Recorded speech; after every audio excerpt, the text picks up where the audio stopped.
إن الحمد لله نحمده ونستعينه ونستغفره ونؤمن به ونتوكل عليه ونعوذ بالله من شرور أنفسنا ومن سيئات أعمالنا من يهده الله فلا مضل له ومن يضلله فلا هادي له ونشهد أن لا إله إلا الله وحده لا شريك له ونشهد أن سيدنا وسندنا وحبيبنا ومولانا محمدا عبده ورسوله الذي أرسله بالحق بشيرا ونذيرا وداعيا إلى الله بإذنه وسراجا منيرا وقد قال الله تعالى في كلامه المجيد وفرقانه الحميد أعوذ بالله من الشيطان الرجيم بسم الله الرحمن الرحيم সবাই পড়েন قل هو الله أحد الله الصمد لم يلد ولم يولد ولم يكن له كفوا أحد وقال تعالى في شان حبيبه إن الله وملائكته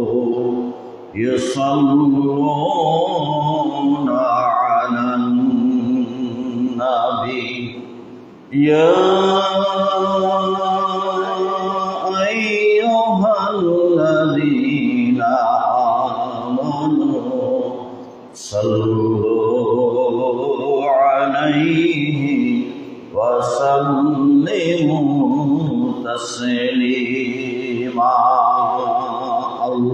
اللهم صل على سيدنا مولانا محمد وعلى آل سيدنا مولانا محمد সকলেই প্রাণ খুলে মহব্বতের সাথে যে যেখানে আছেন দুরূদ সোনার মদিনার দিকে খেয়াল করে পড়েন আল্লাহুম্মা সাল্লি আলা সাইয়্যিদিনা মাওলানা মুহাম্মদ ওয়া আলা আলি সাইয়্যিদিনা مولانا محمد মদিনারি বালির নিচে রহমতেরি ঢেউ খেলে মোদের দরুদ পৌঁছে যাবে মহাব্বতে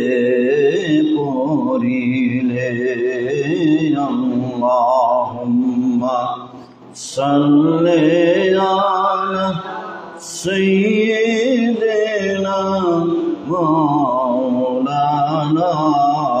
मुहम्मद व अला आलि सय्यिदिना मौलाना मुहम्मद। आकाशेरी फेरेश्तारा कातारे कातारे खारा तस्बीहाते जफ से तारा तस्बीहाते जफ से तारा सल्लल्लाहु अला मुहम्मद।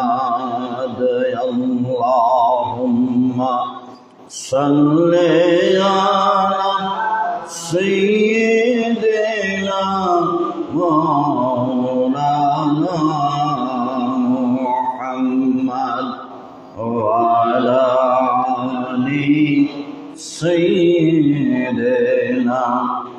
मौलाना मुहम्मद। बलागल उला बिकमालिही कशफद दुजा बिजमालिही हसरत जमीअ ख़िसालिही सल्लु अलैहि व आलिहि। बलागल उला बिकमालिही कशफद दुजा बिजमालिही हसरत जमीअ ख़िसालिही सल्लु अलैहि व आलिहि। अस्सलातु अलन नबी अस्सलामु अलर रसूल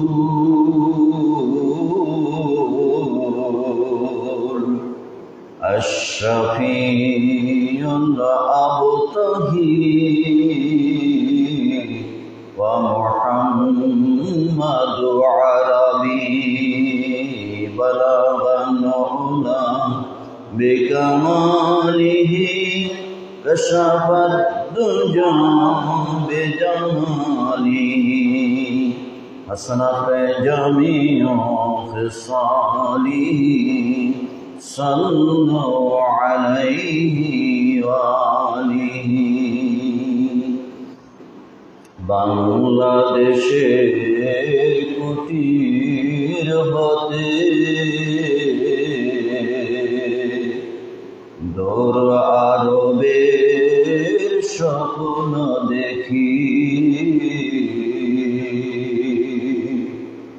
আমি চলছি যেন বেহুশ হয়ে কেঁদে কেঁদে কাবার পথে বালাল উলা বিকামালিহি कशफद दुजा बिजमालिही हसनत जमीअ ख़िसालिही सल्लु अलैहि व आलिहि। सलातुन या रसूलल्लाह अलैकुम सलामुन या हबीबल्लाह अलैकुम सलातुन या रसूलल्लाह अलैकुम सलामुन या हबीबल्लाह अलैकुम सलातुन या रसूलल्लाह अलैकुम सलामुन या हबीबल्लाह अलैकुम।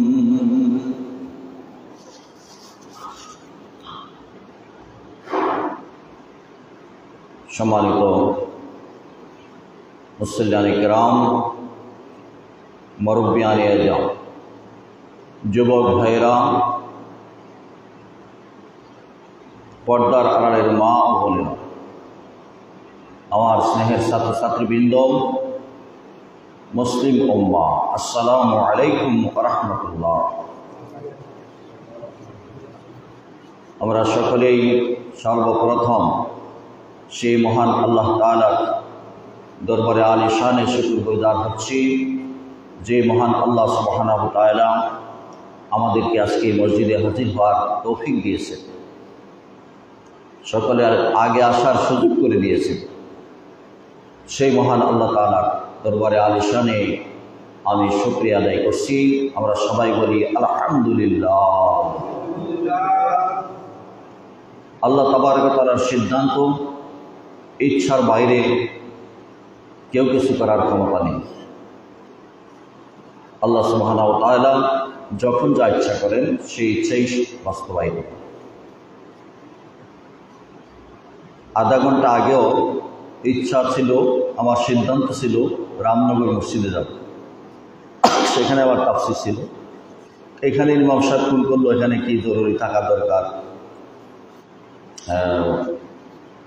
সেখানে মসজিদে প্রয়োজন, কি করা। এখন আমি সেখানে ফোন দিলাম, এবং ইমাম সাহেব বললাম যে আপনারা আজকে নামাজ পড়েন, আগামী শুক্রবার আল্লাহ যদি হায়াতে রাখে। এই কারণে এখানে আসা।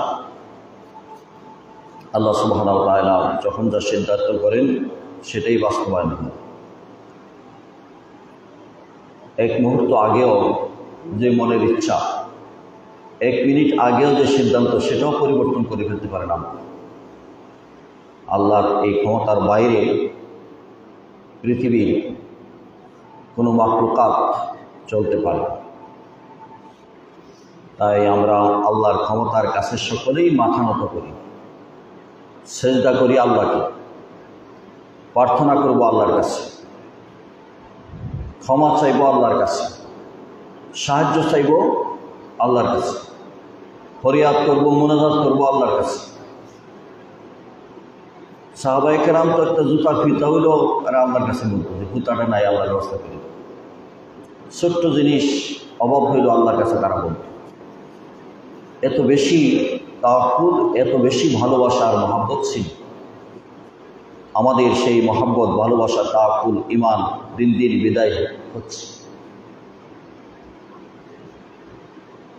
এতদিন আমি অনেক জায়গায় বা এখানেও বলেছি যে আমাদের বেশি অভাব আমলের, কিন্তু আমি এখন দেখতে পাচ্ছি, গবেষণা করে, চিন্তা ভাবনা করে, বাস্তবে এখন বেশি অভাব হচ্ছে ঈমানের।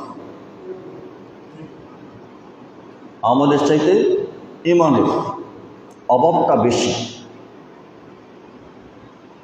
আল্লাহ এবং রাসূলের প্রতি ঈমান এবং ভালোবাসার অভাব সবচাইতে বেশি। আমল তো কিছু কিছু আছে, সপ্তাহে একদিন হলে মসজিদে আসে, শবে বরাতে আসে, শবে বরাতে আসে, দান খয়রাত করে, সালাম বিনিময় হয়, দাওয়াত আছে, জানাজা আছে, ঈদের নামাজ আছে, এইসব আছে। কিন্তু এইসবের ভিতরে ঈমানের অভাব। মুসনাদে আহমদ শরীফের হাদিস, রাসূল করিম সাল্লাল্লাহু আলাইহি সাল্লাম বলেছেন, মসজিদ ভর্তি মুসল্লি, কানায় কানায় ভর্তি মুসল্লি, সবাই নামাজি, কিন্তু একজন ইমানদারও নাই, একজন ইমানদারও থাকবে না। কে বলেছেন? রাসূল করিম সাল্লাল্লাহু আলাইহি সাল্লাম। মসজিদ ভর্তি মুসল্লি, কিন্তু একজন ইমানদারও নাই।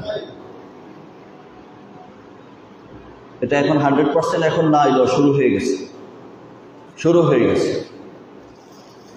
সেজদা দেয়া আল্লাহকে, আর সেজদা দিয়ে আল্লাহকে, আর সাহায্য প্রার্থনা, তাওয়াক্কুল, ভরসা অন্যের উপর। এভাবে আমাদের চলছে। এই জন্য আমাদের ঈমানের মজবুতির জন্য আজকে সংক্ষিপ্ত আলোচনা করব। যে সূরাটা পড়েছি সূরাতুল ইখলাস। যে সূরার নাম হলো কি? সূরাতুল ইখলাস। আর দুইটা প্রশ্ন আছে, এখানে এটা যেদিন আলোচনা করেছিলাম আগে সেই আলোচনার সাথে সম্পৃক্ত আমি গত জুমায় জবাব দিয়েছি। একটা প্রশ্ন হলো ইব্রাহিম আলাইহিস সালাম জাতির পিতা, আমাদের এই বাংলাদেশের স্বাধীনতার স্থপতি, বাংলাদেশের প্রতিষ্ঠাতা বঙ্গবন্ধু জাতির পিতা, দুইজন জাতির পিতা। এখন দুইজন জাতির পিতা সাংঘর্ষিক কিনা, এখানে আমাদের ইমানের অবস্থা কি? 2 নম্বর প্রশ্ন হচ্ছে, হজে হাজার হাজার লক্ষ লক্ষ মানুষ যাচ্ছে, কিছু কিছু হুজুররা ফতোয়া দিচ্ছে মদিনা যাওয়ার দরকার নাই। মদিনা কেন যাব? মদিনা কেন যাব এটা একটা প্রশ্ন, জাতির পিতা কে হবে এটা একটা প্রশ্ন। এই 2টা প্রশ্ন সংক্ষিপ্ত উত্তর দেওয়া হবে, এরপরে সূরা ইখলাসের আলোচনা হবে সংক্ষিপ্ত 3টা পয়েন্টের উপর, এবং সূরা আহজাবের 56 নম্বর আয়াত তেলাওয়াত করেছি, 2টা আয়াত। এই আলোচনা হবে ইনশাআল্লাহ যতটুকু তৌফিক আল্লাহ পাক দিয়েছেন। যে তাফসিরগুলো আমি দেখেছি, তাফসিরে জালালাইন আমাদের মাদ্রাসায় পড়ানো হয়, সেটা আমাদের হাতের কাছে আছে। তাফসিরে জালালাইনের মধ্যে হাসিয়া আছে, তারপরে তাফসিরে জালালাইনের রেফারেন্স আছে রুহুল বয়ান, তাফসিরে রুহুল বয়ান, তাফসিরে মারিফুল কুরআন আছে, সেখানে রেফারেন্স আছে তাফসিরে কুরতুবী, তাফসিরে তাবারি, তাফসিরে ইবনে কাসির, এভাবে তাফসিরে মাজাহারি, অনেক তাফসির, সেখানে কি বলা হয়েছে এবং হাদিসের আলোকে ব্যাখ্যা। প্রথমেই প্রশ্ন যে জাতির পিতা কোরআনে কারিমে আল্লাহ বলছেন সূরা হজ্জের 78 নম্বর আয়াত। সূরা হজ্জের কত নম্বর আয়াত? 78 নম্বর আয়াত। মিল্লাতা আবিকুম ইব্রাহিম হুয়া সাম্মাকুমুল মুসলিমিন। আল্লাহু আকবার। আমার সাথে পড়েন সবাই, আয়াতটা মুখস্থ করেন। মিল্লাতা আবিকুম ইব্রাহিম হুয়া সাম্মাকুমুল মুসলিমিন। সবাই বলেন আল্লাহু আকবার। এই কথাটা দুনিয়ার কোনো মানুষের না, আল্লাহ। আল্লাহ বলছেন তোমাদের জাতির পিতা ইব্রাহিম, তোমাদের মিল্লাতের পিতাকে ইব্রাহিম। তিনি আমাদের বাবা, আমাদের বাপে নাম রাখছে, আমাদের বাপ ইব্রাহিম আলাইহিস সালাম, আমাদের বাপে আমাদের নাম রাখছে। বাপ দাদারই তো নাম রাখে, হয়তো অন্য মানুষের চয়েস করে, কিন্তু বাপে ছেলে মেয়ের নাম রাখে। আমাদের নাম রাখছে হুয়া সাম্মাকুমুল মুসলিমিন। আমরা যে বলি মুসলমান, এই নামটা রাখছেন ইব্রাহিম আলাইহিস সালাম। কে রাখছেন? ইব্রাহিম আলাইহিস সালাম। 5500 বছর আগে ইব্রাহিম আলাইহিস সালাম নাম রাখছেন, আল্লাহ পাক এটা পছন্দ করছেন, কোরআনে কারিমে আয়াত নাযিল করে দিয়েছেন। সুবহানাল্লাহ। আবারও পড়ি, মিল্লাতা আবিকুম ইব্রাহিম হুয়া সাম্মাকুমুল মুসলিমিন। 5500 বছর আগে পৃথিবীর কোনো মানুষ যেখানে তাওহীদবাদী ছিল না, আল্লাহ বলার মতো লোক ছিল না, মূর্তি পূজা করত, মানুষের কাছে মাথা নত করত, সেই সময় ইব্রাহিম সে আরব জাহানে ইরাকের বাবেল শহরে কাফের মুশরিকদের সামনে দাঁড়ায়া তিনি ঘোষণা দিয়েছিলেন, ইন্নী ওয়াজ্জাহতু ওয়াজহিয়া লিল্লাযী ফাতারাস সামাওয়াতি ওয়াল আরদা হানিফা ওয়া মা আনা মিনাল মুশরিকিন। আল্লাহু আকবার। এটা তো মক্তবে আমরা ছোটকালে পড়ছি জায়নামাজের দোয়া, কায়দার মধ্যে আমরা পড়ছি না জায়নামাজের দোয়া, এমনি ওয়াজ্জাহ। আর এটা হলো কোরআনে কারিমের আয়াত, সূরা আনআমের। কোন সূরা? সূরা আনআমের আয়াত। আর ইব্রাহিম আলাইহিস সালাম 5500 বছর আগে দুনিয়ার সামনে দাঁড়ায় এটা বলেছিলেন। সব যেখানে কাফের, সব যেখানে কাফের, এখানে দাঁড়ায় বলেছিলেন। ধরে এই গ্রামের মানুষ সবাই উপস্থিত, একজন যদি দাঁড়ায় বলে আমরা তোমাদের কেউ রে আমি মানি না, সব খারাপ যদি ঘোষণা করে তো কেমন লাগবে? হ্যাঁ, একজনে যদি বলে তোমরা গ্রামের মানুষ সব খারাপ, সব মানে অসৎ, দুর্নীতিবাজ, তোমরা মুশরিক, এই কথা যদি সবাই একজনে সবাইরে বলে, তখন আমরা কি মান্য নেন? সবার রাগ উঠবে। তখন শুধু এই গ্রামের মতো মানুষ না, তো লক্ষ লক্ষ মানুষ শপথ দরিয়েছিল। সকলের সামনে ইব্রাহিম বললেন, আমি সে আল্লাহর দিকে মুখ ফেরাচ্ছি যে আল্লাহ ফাতারাস সামাওয়াতি, আকাশ এবং জমিন সৃষ্টি করেছেন। সঠিকভাবে আমি তোমাদের মতো মুশরিক না, তোমাদের অন্তর্ভুক্ত না, তোমার সবাই মুশরিক। আমি হচ্ছে হানিফ, আমি হচ্ছে মুসলমান। কত বড় সাহসের দরকার, কত বড় ইমানের দরকার এই কথাটা বলা। এবং ইব্রাহিম আলাইহিস সালাম নাম বলে দিলেন, আমি মুসলমান, আমি মুশরিক না। এই নাম কিয়ামত পর্যন্ত চলতে থাকবে। যারা ঈমান আনবে সবাই মুসলমান, সবাই কি মুসলমান। সুবহানাল্লাহ। আমাদের পরিচয়, আমরা আর কোনো পরিচয়ের আমাদের দরকার নাই, আর কোনো পরিচয়ের দরকার নেই। আল্লাহ ইব্রাহিমের এই নাম রাখাটি আল্লাহ পছন্দ করেছেন, আল্লাহ ভালোবেসেছেন। এই কারণে কিয়ামত পর্যন্ত মুমিনেরা, মুসলমানেরা তেলাওয়াত করবে, হুয়া সাম্মাকুমুল মুসলিমিন। আর সূরা ইমরান আল্লাহ কি বলছেন? ইয়া আইয়ুহাল্লাযীনা আমানু তাকুল্লাহা হাক্কা তুকাতিহি ওয়া লা তামুতুন্না ইল্লা ওয়া আনতুম মুসলিমুন। আল্লাহু আকবার। সূরা ইমরানের ২৪ নম্বর আয়াত। হে মুমিনেরা, তোমরা আল্লাহকে ভয় করার মতো ভয় করো, মুসলমান না হইয়া মরিও না। তাহলে মুসলমান হওয়াটা আল্লাহর পছন্দ, আল্লাহ ভালোবাসেন মুসলমান হইলে, আর মুসলমান না হইলে আল্লাহ ভালোবাসেন। এই কথা আপনারা মনে রাখেন। এখন বলবো জাতির পিতা। এই বাংলাদেশ ১,৫৬,০০০ বর্গ কিলোমিটার। এই বাংলাদেশ, এর বাইরের কোনো অংশকে বাংলাদেশ বলা হইব? কি বলেন, বাংলাদেশ বলা হইব? বলা হবে। এই ভূখণ্ড আগে ছিল পাকিস্তান, এর আগে ছিল ব্রিটিশ সাম্রাজ্যবাদের অধীনে। এই বাংলাদেশ স্বাধীন হয়েছে ১৯৭১ সালে। এদেশের বাংলাদেশের স্বাধীনতার স্থপতি, প্রতিষ্ঠাতা বঙ্গবন্ধু শেখ মুজিবুর রহমানের নেতৃত্বে, বঙ্গবন্ধু শেখ মুজিবুর রহমানের নেতৃত্বে এই বাংলাদেশের এই বর্গ কিলোমিটার একটা ভূখণ্ড আছে ছোট্ট। এই ভূখণ্ডের অধিবাসীদের জাতির পিতা বঙ্গবন্ধু। এই ভূখণ্ডের বাসিন্দাদের জাতির পিতাকে বঙ্গবন্ধু। আর আল্লাহ বলছেন মুসলমানদের জাতির পিতা ইব্রাহিম। মুসলমানদের জাতির পিতা ইব্রাহিম। আমরা এই বাংলাদেশে যারা বাস করি, আমাদের ৩টা পরিচয় আছে। কয়টা পরিচয়? কয়টা পরিচয়? ৩টা। যদি বলা হয় যে ধর্মীয় পরিচয় কি, আমরা মুসলমান। আমরা কি মুসলমান। যদি বলে দেশীয় পরিচয় কি, বাংলাদেশি। দেশীয় পরিচয় বাংলাদেশি। যদি বলা হয় ভাষাগত পরিচয় কি, বাঙালি। ভাষার দিক থেকে পরিচয় কি, বাঙালি। তাহলে 3টা পরিচয়। একটা হলো বাঙালি, একটা হলো বাংলাদেশি, একটা হলো মুসলমান। এদেশে হিন্দু আছে না? হিন্দুরা ধর্মীয় পরিচয়, এরা কি হিন্দু। হিন্দুদের ধর্মীয় পরিচয় হিন্দু, আর দেশীয় পরিচয় বাংলাদেশি, আর ভাষার পরিচয় বাংলাদেশি। ভাষার পরিচয় বাংলাদেশি।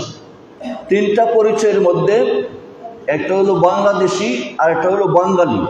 এই 2 পরিচয় সকলের এদেশের 18 কোটি জনতার, হিন্দু, মুসলিম, বৌদ্ধ, খ্রিস্টান যত আছে সবাই বাংলাদেশি বাঙালি, বাংলাদেশি বাঙালি। কিন্তু সবাই কি মুসলমান? সবাই মুসলমান না। 90%, 80% মানুষ মুসলমান, বাকি হিন্দু, বৌদ্ধ, খ্রিস্টান।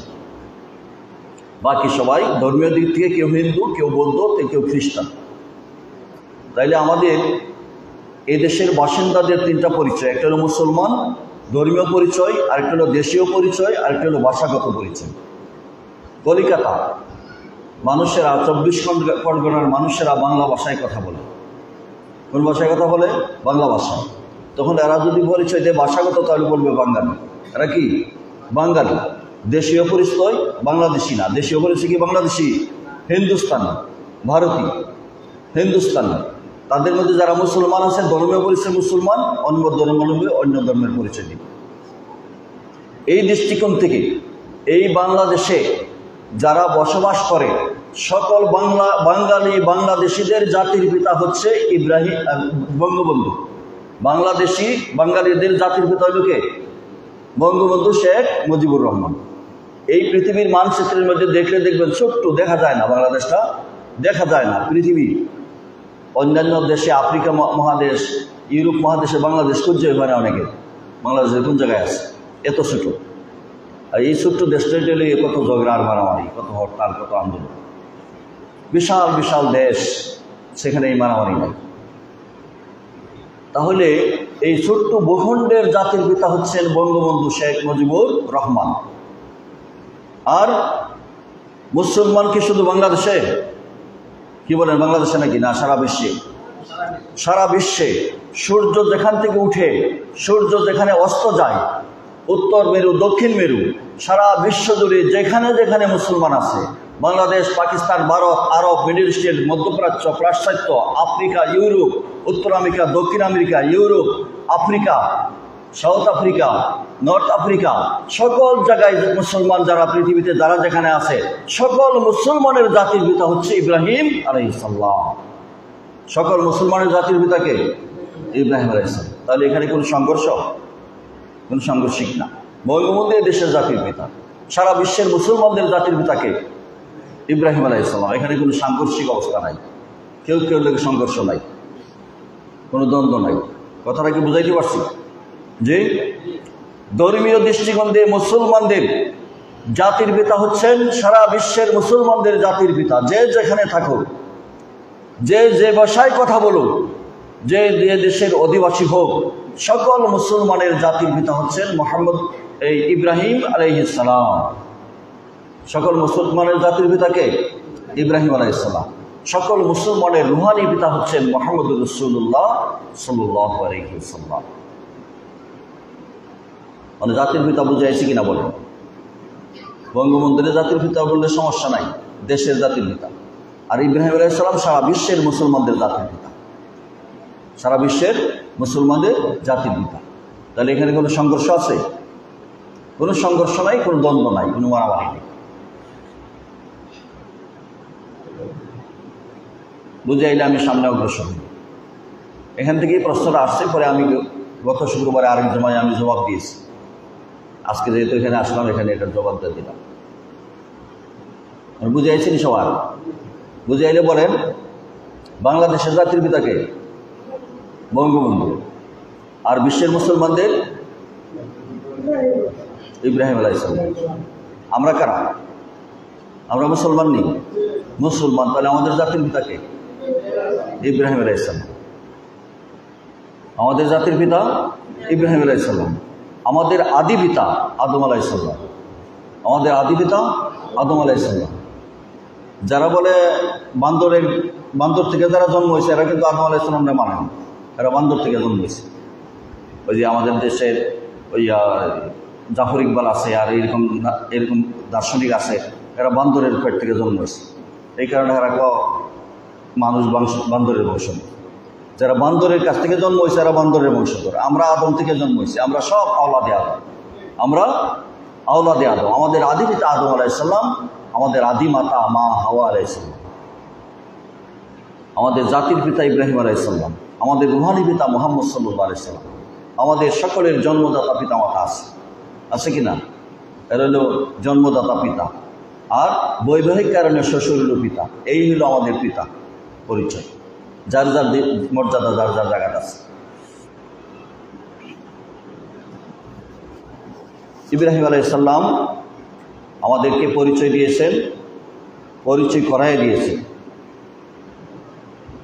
এই পরিচয়টা আল্লাহ পাক কোরআনে কারিমে নিয়ে আসছেন। যদি হাদিসে লেখা থাকতো অথবা ইতিহাসে লেখা থাকতো, সব মানুষে জানতো না, সব মানুষে জানতো না। আল্লাহ কোরআনের আয়াত নাজিল করে পৃথিবীর কোটি কোটি মানুষের সামনে পেশ করেছেন যে যারাই ঈমান আনবে তারাই সবাই মুসলমান। তারা কি? মুসলমান। আমাদের পরিচয় কি? মুসলমান। আমাদের পরিচয় মুসলমান। আমাদের আদর্শ হলো ইসলাম, দল হলো ইসলাম। আলাদা আলাদা দল, দলীয় পরিচয় দলীয় পরিচয় যদি বলা হয় যে মুসলমান বিশ্বের মুসলমান হলে একদম, বিশ্বের মুসলমানরা কি একদম। আল্লাহ রসুল বলেছেন বিশ্বের মুসলিম হলো মুসলিম উম্মাহ, এক জাতি। আর কাফের, মুশরিক, ইহুদি, খ্রিস্টান সবাই মিললে এক জাতি। যদিও যার যার ধর্ম আলাদা, যার যার আদর্শ আলাদা, কিন্তু তারা মুসলমানদের ব্যাপারে এক। আল কুফরু মিল্লাতুল ওয়াহিদা, সবাই বলে মুসলমানদেরকে ধ্বংস করো, ইসলাম ধ্বংস করো, সবাই ব্যাপারে এক। এই কারণে সব এক পরিচয়, তারা কাফের, এরা হলো সবাই কাফের। হিন্দু, বৌদ্ধ, খ্রিস্টান যারা আছে, বিভিন্ন ধর্ম পালন করে, বিভিন্ন ধর্মের নাম নিয়ে সবাই কাফের, সবাই কি কাফের। আর বাকি যারা আছে আমরা ঈমান এনেছি, সবাই আমরা মুসলমান, সবাই আমরা কি মুসলমান। আমাদের এই পরিচয়টা কোরআনে কারিমে, কোরআনে কারিমের পরিচয় দিতে আমাদের কোনো শরম আছে? কোনো শরম নাই। দলীয় পরিচয়ের প্রয়োজন নাই। দলকে আল্লাহ রসুল বলেছেন ফিরকা। দলকে আল্লাহ রসুল কি বলেছেন? আরবি ভাষা কিছু মুখস্থ করেন মাঝে মাঝে। ফিরকা, দলকে আল্লাহ কোরআনে হাদিসে বলছেন ফিরকা।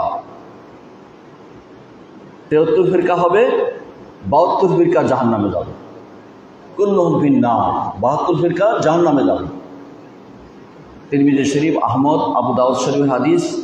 আল্লাহ রসুলকে সাহাবারা প্রশ্ন করলেন যে এই যে জাহান্নামে যাবে, জান্নাতে কারা যাবে? কালু মান হুম ইয়া রাসূলুল্লাহ।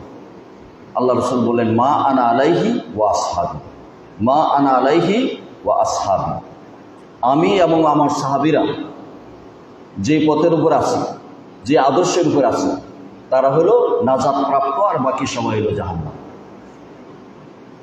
তাহলে সাহাবায়ে কেরামদের মধ্যে দলাদলি আসিল নেই? কি বলেন? সাহাবায়ে কেরামের মধ্যে দলাদলি ছিল না, সব এক জামাত, এক সাহাবায়ে কেরাম। হ্যাঁ, আল্লাহ রসুল ভবিষ্যৎবাণী করছেন দল হবে, এরা বিভ্রান্ত হবে, এরা ফিরকা।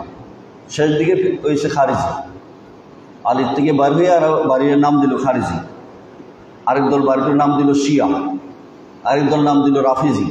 এভাবে 72 ফিরকার উপরে হয়ে গেছে। এভাবে নাম দেয়া খারিজি যারা ছিল, আকাইদে কিতাবে দেখা যায় তারা রাত্রি এত বেশি ইবাদত করত, দাড়ি টুপি কোনো অভাব নাই। রাত্রের ইবাদতে, কোরআন তেলাওয়াতের কান্নার আওয়াজ বাইরে পর্যন্ত শোনা যাইত। কাঁদতে কাঁদতে চোখ দিয়ে গড়ায় পানি পড়ত। খারিজি এত বেশি কান্নাকাটি করেছে, এত ক্রন্দন করেছে, এত তাহাজ্জুদ করেছে, এত কোরআন তেলাওয়াত করেছে। তাদের তেলাওয়াত, তাদের কোরআন তেলাওয়াত, তাদের নামাজের সাথে অন্যের কোনো উদাহরণ নাই, এত বেশি। কিন্তু এরা ছিল সন্ত্রাসী। এরা ছিল কি? সন্ত্রাসী। এরা মুসলমানদেরকে হত্যা করেছে। এবং আলী রাদিয়াল্লাহু তাআলা আনহু, আমর ইবনুল আস, আবু মুসা আশআরী, আমির মুয়াবিয়া, তাদেরকে তারা কাফের বলেছে। তাদেরকে তারা কি বলেছে? কাফের বলেছে।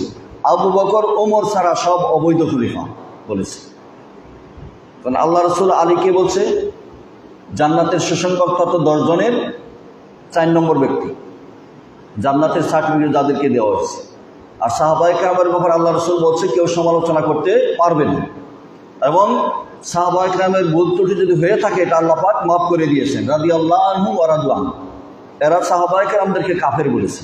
এখন বলেন, তাদের চোখের পানি, তাদের তাহাজ্জুদ, তাদের কোরআন তেলাওয়াত, তাদের নামাজ, এগুলি কোনো কাজে লাগবে? কোন কাজে লাগবে না।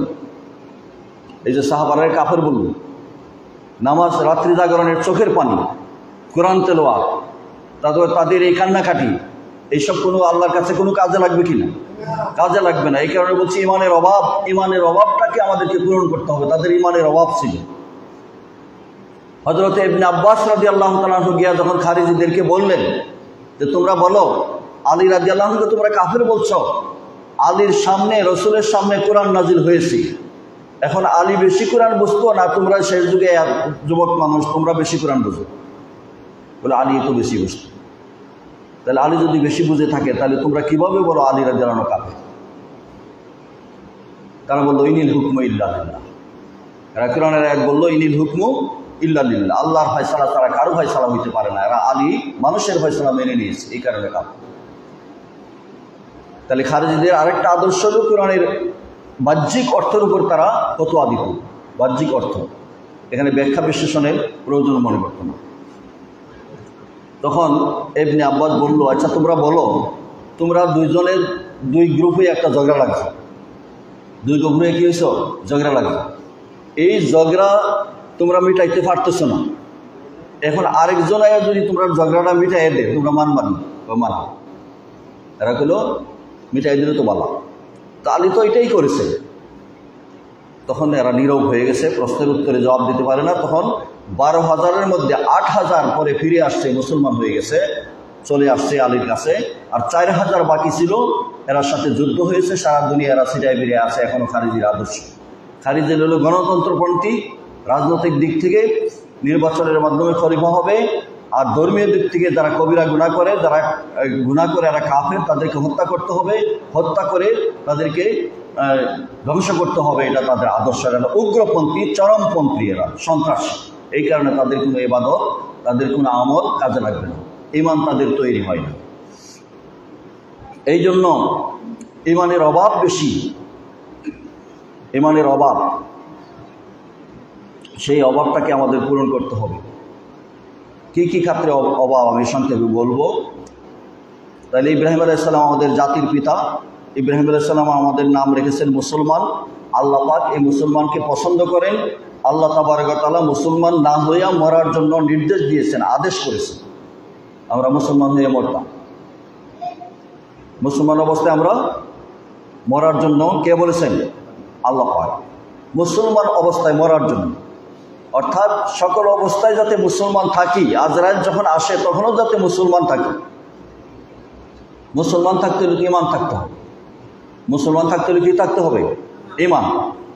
লা ইলাহা ইল্লাল্লাহু মুহাম্মাদুর রাসূলুল্লাহ, এই কথা মুখে উচ্চারণ করা, মুখে উচ্চারণ করা আর অন্তরে বিশ্বাস করা, তার নাম হলো কি? ঈমান। তার নাম হলো ঈমান। আর এই অন্তরের বিশ্বাসের নাম হচ্ছে ঈমান, আর আমলের নাম হচ্ছে ইসলাম। আমলের নাম হলো কি? আমি গত এখন জমা আলোচনা করেছি। আমলের নাম হলো কি? ইসলাম। আমলের নাম ইসলাম। যারা আমল করে এরা মুসলমান। তাহলে প্রথম স্তর হলো মুমিন। ঈমান আনার পরে প্রথম স্তর, আল্লাহ পাক 4টা স্তর নির্ধারণ করছেন মুমিনদের উপরে ওঠার। মানুষের 2টা সিঁড়ি। মানুষের কয়টা সিঁড়ি? 2টা। একটা নিচে যাওয়ার সিঁড়ি আর একটা উপরে যাওয়ার সিঁড়ি। একটা নিচে যাওয়ার সিঁড়ি আর একটা উপরে যাওয়ার সিঁড়ি। বিল্ডিংয়ের মধ্যে সিঁড়ি থাকে না? উপরে যাওয়ার সিঁড়ি আবার নিচে যাওয়ার সিঁড়ি। লিফটে উপরে ওঠার লিফট, নিচে নামার লিফট। তাহলে 2টা সিঁড়ি আছে। মানুষের নিচে যাওয়ার সিঁড়ি, সুম্মা রাদাদনাহু আসফালা সাফিলিন। নিচে যাওয়ার সিঁড়ি হচ্ছে যে ঈমান থেকে পদস্খলন হয়ে অশ্লীলতার সিঁড়ি, তারপরে প্রবণতার সিঁড়ি, মিথ্যাবাদের সিঁড়ি, হারাম খাওয়ার সিঁড়ি, তারপরে সন্ত্রাসের সিঁড়ি, বিশৃঙ্খলার সিঁড়ি, অন্যায়ের সিঁড়ি, এগুলি হচ্ছে নিচে যাওয়ার সিঁড়ি। এগুলি হলো নিচে যাওয়ার সিঁড়ি। আর মানুষের উপরে ওঠার সিঁড়ি হইল ঈমানের সিঁড়ি। নামাজ, সালাত, যাকাত, সত্য কথা বলা, অশ্লীলতা মুক্ত থাকা, তাকওয়া, পরহেজগারি, এগুলি হলো উপরে ওঠার সিঁড়ি। এগুলি হলো কি? উপরে ওঠার সিঁড়ি। যখন মানুষ উপরে উঠতে থাকে, যে এভাবে যদি উপরে উঠতে থাকে, খালি আল্লাহর কাজ করে, তাকওয়া মুসলমান অবস্থায় যাইতে থাকে উপরে, আল্লাহ পাক 2 হাত ধরে টেনে তুলেন। আর আল্লাহ বলেন, আমি তার বান্দার হাত হয়ে যাই, সে হাত দ্বারা আমি কাজ করে দিই। সুবহানাল্লাহ। আমি তার চক্ষু হয়ে যাই, সে চোখ দ্বারা আমি দেখি। আমি তার পাও হয়ে যাই, সে পাও দ্বারা আমি চলি। আমি তার সমস্ত দায়িত্ব আমি নিয়ে যাই। সুবহানাল্লাহ। এটা হলো উপরে ওঠার সিঁড়ি। মুসলমানের প্রথম সিঁড়ি হলো ঈমান, মুমিন। দ্বিতীয় স্তর হলো ইসলাম, মুসলিম হওয়া। মুসলিম হওয়ার পরে তাকওয়া। উপরে ওঠার সিঁড়ি হলো তাকওয়া, পরহেজগার। জীবনের যাবতীয় কর্মকাণ্ড আল্লাহকে ভয় করে করা, আল্লাহরে ভয় করে যাবতীয় খারাপ কাজ থেকে, অন্যায় কাজ থেকে, পাপ কাজ থেকে বিরত থাকার নাম হলো তাকওয়া। বিরত থাকার নাম হলো কি? তাকওয়া। সালাতও পড়লাম, আবার দুধে পানিও দিলাম, সালাতও বললাম, ব্যবসায় ভেজালও দিলাম, সালাতও বললাম, ঘুষ খাইলাম, সুদ খাইলাম, সালাতও বললাম, ঝগড়াঝাটি করলাম, মা বাপের অবাধ্য হইলাম, গালাগালি করলাম, অশ্লীলতা করলাম, তাহলে এটা উপরে ওঠার সিঁড়ি নয়, এটা নিচে যাওয়ার সিঁড়ি। এটা কি? নিচে যাওয়ার সিঁড়ি। আসফালা সাফিলিন, উপরে যাওয়ার সিঁড়ি। আল্লাহকে ভয় করে যাবতীয় খারাপ কাজ থেকে মুক্ত থাকতে হবে, তাহলে তাকওয়া হবে। আর তার নাম হবে মুত্তাকি। কোরআনের ভাষায় তার নাম কি? মুত্তাকি। 1 নম্বর সিঁড়ি, প্রথম সিঁড়ি হলো মুমিন, দ্বিতীয় সিঁড়ি হলো মুসলিম, এরপরে সিঁড়ি হলো তাকওয়া, সর্বোচ্চ সিঁড়ি হলো মুহসিন। সর্বোচ্চ সিঁড়ির নাম মুহসিন। এই লোকটা যখন মুহসিন হয়ে যায় তখন শুধু আল্লাহর ভয়ে মুক্ত থাকে না, আল্লাহর ভয়ও থাকে, ভালোবাসাও থাকে। আল্লাহর ভয়ও থাকে, ভালোবাসাও থাকে, দুইটা মিলিয়ে আল্লাহর কাজ করে, তখন তার নাম হয় মুহসিন। যেমন আবু বকর সিদ্দিক রাদিয়াল্লাহু তাআলা আনহুকে আল্লাহ রাসূল বলেন নাই যে তুমি দাঁড়ায় থাকো, আমি হিজরত করে যাইব। আল্লাহ রাসূল কি বলছিলেন? বলেন নাই। কিন্তু তিনি যখন শুনছেন রাসূল হিজরত করে যাবেন, আবু বকর সাথী হবে, তখন তিনি কি করলেন? দরজার পিঠ লাগায় দাঁড়ায় রইলেন। রাসূল যখন ডাক দিলেন, আবু বকর টোকা দিলেন, সাথে সাথে বাল্বের মতো দরজা খুলে গেল। আবু বকর বললেন, রাসূল বললেন, আমি তো একটা ডাক দিয়েছি তোমার আসতে, তুমি দরজা কিভাবে খুলে গেল, তুমি কি করছো? বললো, ইয়া রাসূলুল্লাহ, যেদিন আপনি বলেছিলেন হিজরত করবেন সেদিন থেকে আমি আপনার ভালোবাসায়, আল্লাহর ভালোবাসায় ঘুমকে হারাম করে দিয়ে পিঠকে দরজার সাথে লাগিয়ে ঘোড়া সাজায় দাঁড়ায় রয়েছি। সুবহানাল্লাহ। এটার নাম হলো ইহসান, এটার নাম হলো মুহসিন। রাসূলও বলেন নাই, আল্লাহও বলেন নাই। রাসূলও বলেন নাই, আল্লাহ বলেন নাই। ইশক ও মহব্বতের কোনো দলিল লাগে না। আজকের যুগে হইলো তো আলিমরা করে যেটা বেদাত করছে আবু বকর, এটা তো আল্লাহ রাসূল কইছেন, এটা তো হাদিসও নাই, এটা হাদিসও নাই, এটা বেদাত। ইশক ও মহব্বত, ভালোবাসার কোনো দলিল লাগে না।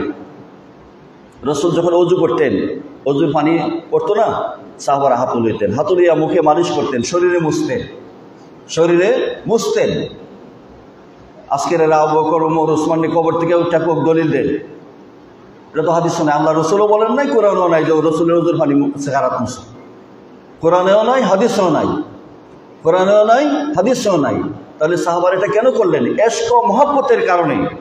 আল্লাহ রাসূলের ওযুর পানি জমিনে পড়তে দেয় নাই, মুখে মালিশ করেছেন, মুখে মালিশ করেছেন। এটা হলো ইশক, ভালোবাসার বিষয়। এই ভালোবাসার জন্য দলিল খুঁজে আছে।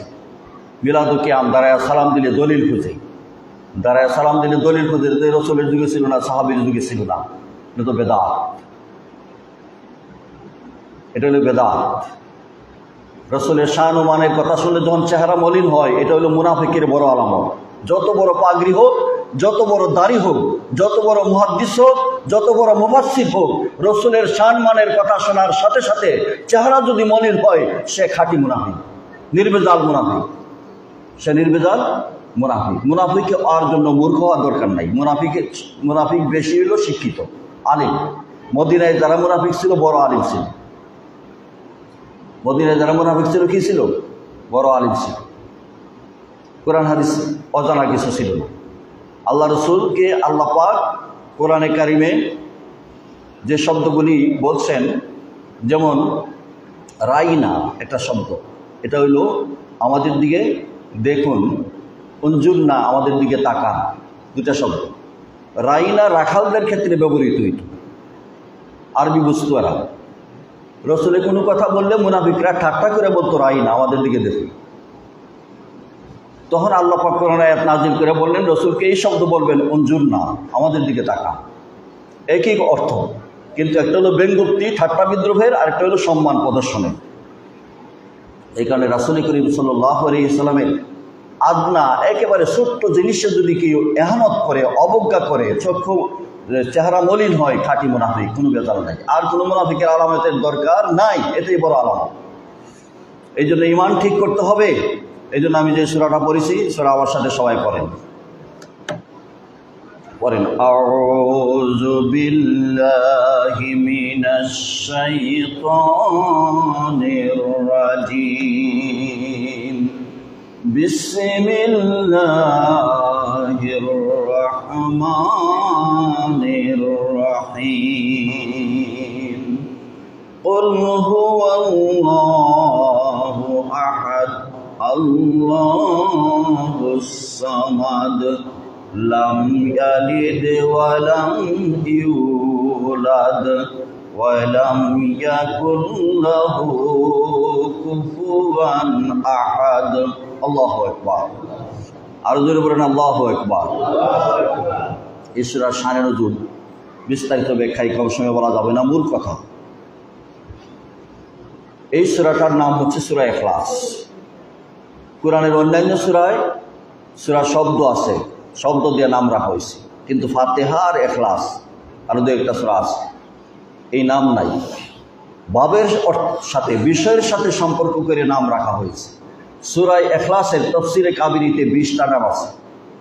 কয়টা নাম আছে? কয়টা নাম? 20টা। আর সূরা ফাতিহার নাম কয়টা বলছিলাম মনে আছে না আপনাদের? আলহামদুলিল্লাহ মনে নাই। এই মৌলিক বিষয়গুলি কিছু মনে রাখবেন। সূরা ফাতিহার নাম তাফসীরে যারা লাইনে উল্লেখ করছে 500 নাম আছে। কত নাম আছে? 500। 25টা নাম উল্লেখ করেছি, আর বাকি নামগুলি বলছে কিতাবে বিস্তারিত আছে। আর সূরা ইখলাসের 20টা নাম। কয়টা নাম? 20টা। এর মধ্যে প্রধান নাম হলো ইখলাস, সূরাতুল তাওহীদ, সূরাতুল আসাস, এগুলি প্রধান নাম। তাওহীদ একত্ববাদ, ইখলাস নির্ভেজাল খাঁটি, সূরাতুল আসাস মূল বিধান সংবিধান সূরা।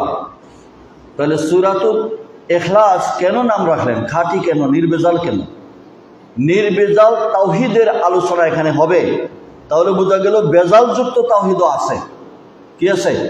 বেজালযুক্ত তাওহীদও আছে। এই কারণে নির্ভেজাল বলছে। কারণ বাজারে যদি বেজাল থাকে তাহলে এটাকে বলা হয় খাঁটি, নির্ভেজাল। এরকম খাঁটির বিপরীত বেজাল। খাঁটির বিপরীত কি? বেজাল। পৃথিবীতে বেজালযুক্ত তাওহীদও আছে। আল্লাহ পাক এই সূরা নাজিল করে নির্ভেজাল তাওহীদের ঘোষণা দিলেন। বলেন সুবহানাল্লাহ। এখন এই তাওহীদের ঘোষণা যে নির্ভেজাল দিলেন আল্লাহ পাক, তাহলে বোঝা গেল বেজাল আছে। বেজাল কোনটা? শুধু তাওহীদের কথা বলে, রিসালাতের কথা বলে না, মুহাম্মদ সাল্লাল্লাহু আলাইহি ওয়াসাল্লামকে এর কথা বলে না, শুধু বলে তাওহীদ। মনে করেন সাহাবায়ে কেরামদের যদি কোনো প্রশ্ন করা হইতো এই বিষয়ে আপনারা কি জানেন, এরা যদি জানতো না, এরা বলতো আল্লাহু ওয়া রাসূলুহু আ'লাম, আল্লাহু রাসূলুহু আ'লাম, আল্লাহ এবং রসুল বেশি জানেন, আল্লাহ এবং রসুল বেশি জানেন, এটা জবাব দিত।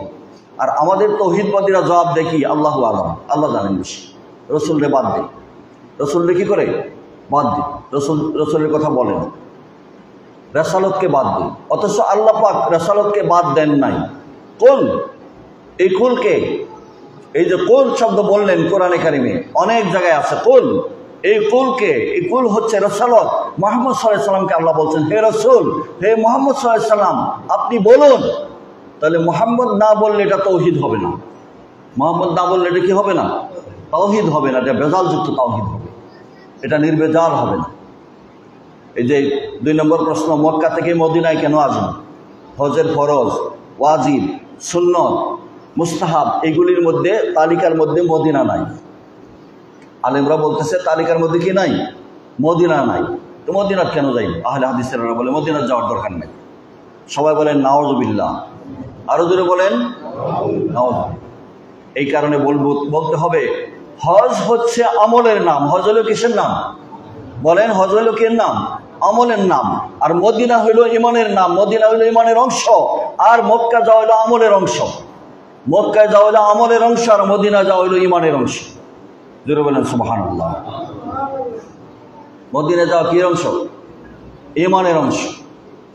রাসূল বলেছেন মক্কায় আসলো আর আমার কাছে আসলো না, মদিনায় আসলো না, সে আমার উপর জুলুম করলো,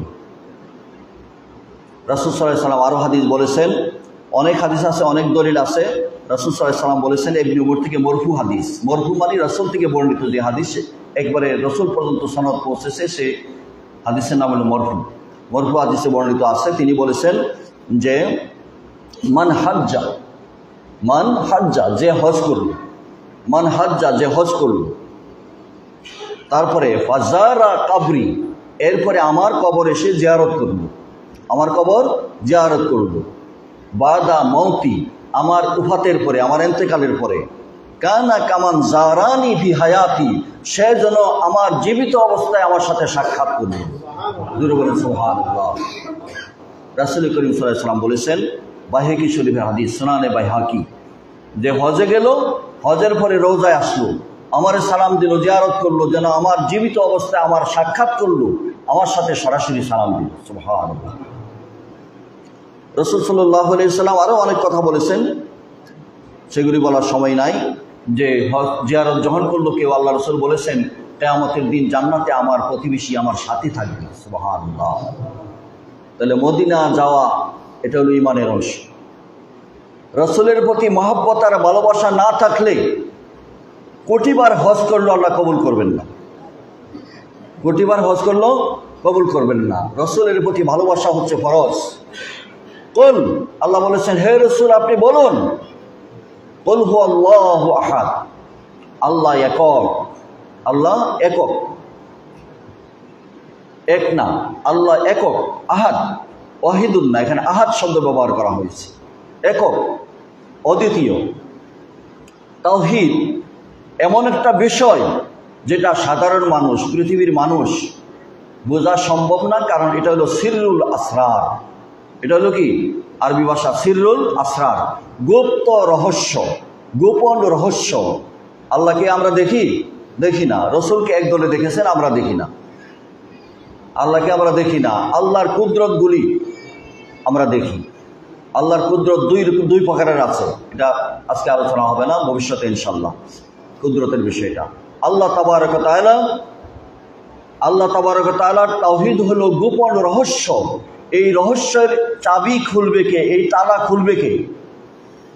এই তালা, এই চাবি হচ্ছে রিসালাত, চাবি হচ্ছে রিসালাত মুহাম্মদুর রাসূলুল্লাহ সাল্লাল্লাহু আলাইহি ওয়াসাল্লাম। এই কারণে মুহাম্মদ সাল্লাল্লাহু আলাইহি ওয়াসাল্লামকে বাদ দিয়ে কোনো আমল হতে পারে না, কোনো কাজ হতে পারে না। এই তাওহীদ বলতে হলে রাসূলের কথা আগে বলতে হবে। রাসূল করিম সাল্লাল্লাহু আলাইহি ওয়াসাল্লাম বলেছেন, বলো আল্লাহ একক।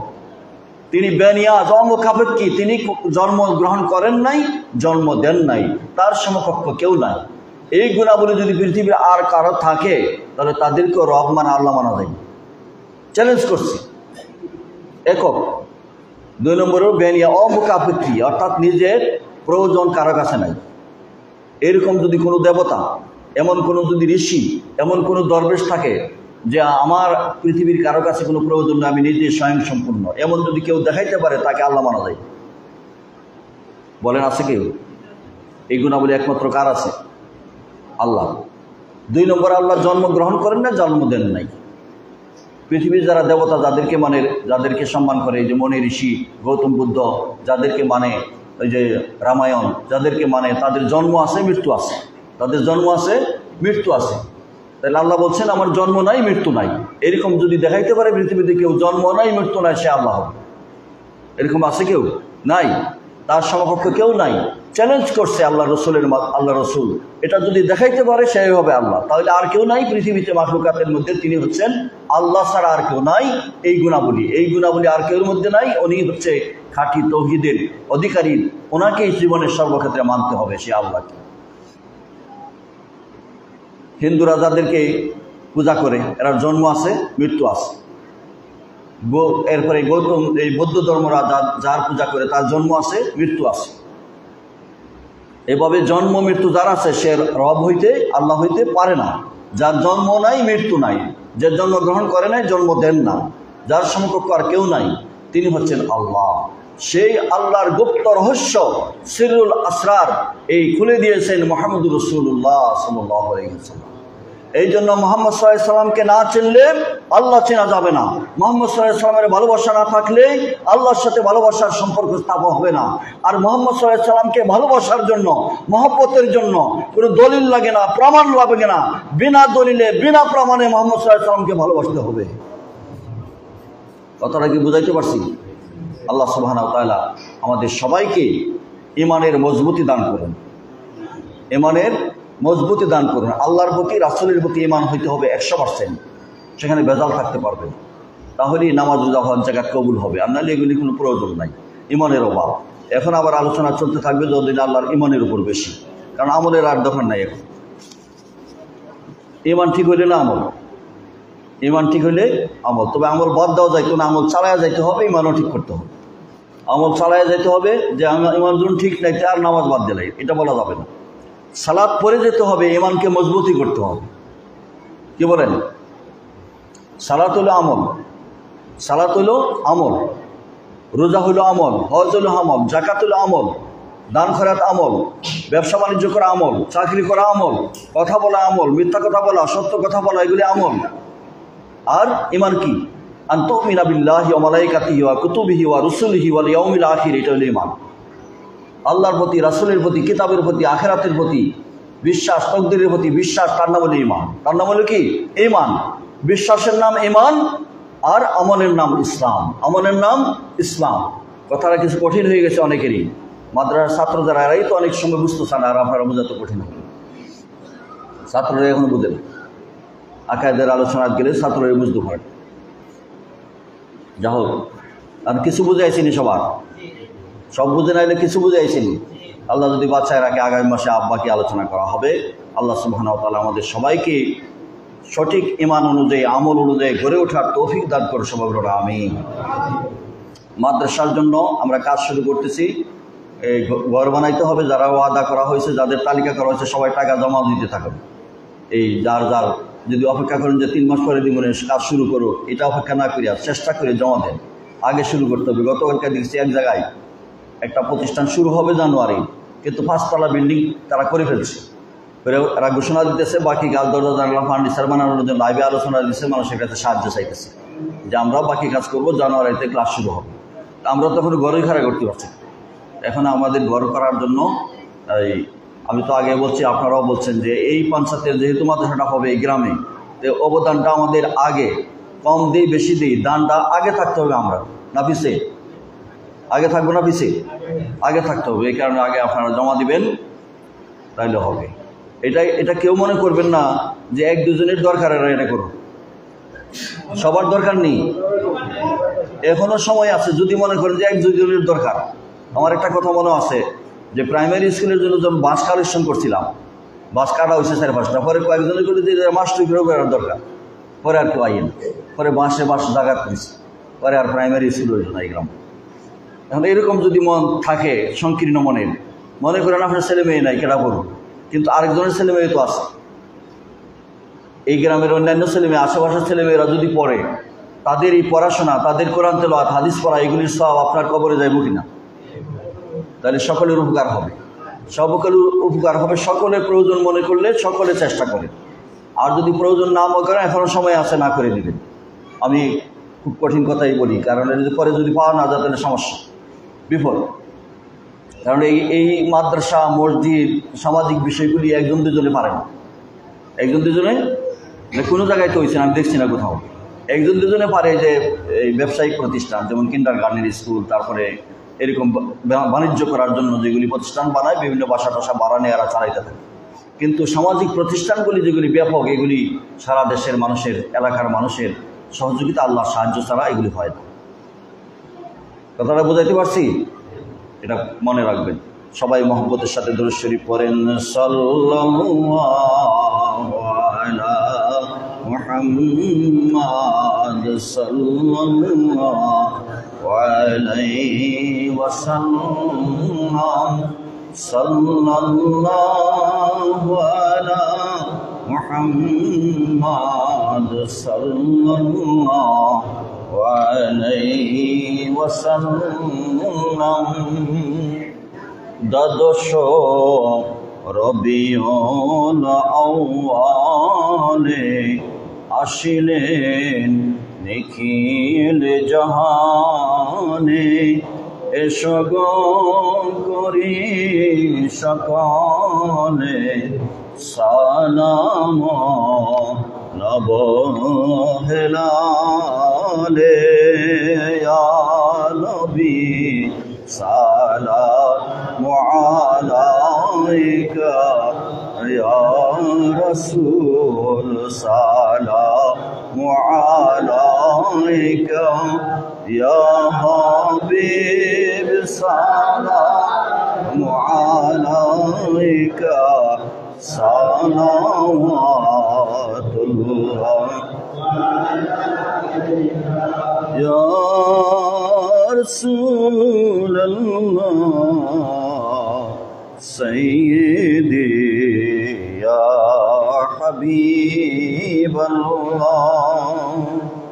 दीदारे रोज़ाए तमन्ना दिल में है ऐसे तराना, हो किसे मदीने जाना बेकुल है दिले दीवाना या नबी सलाम अलैका या रसूल सलाम अलैका या हबीब सलाम अलैका सलामुल्लाह या रसूलल्लाह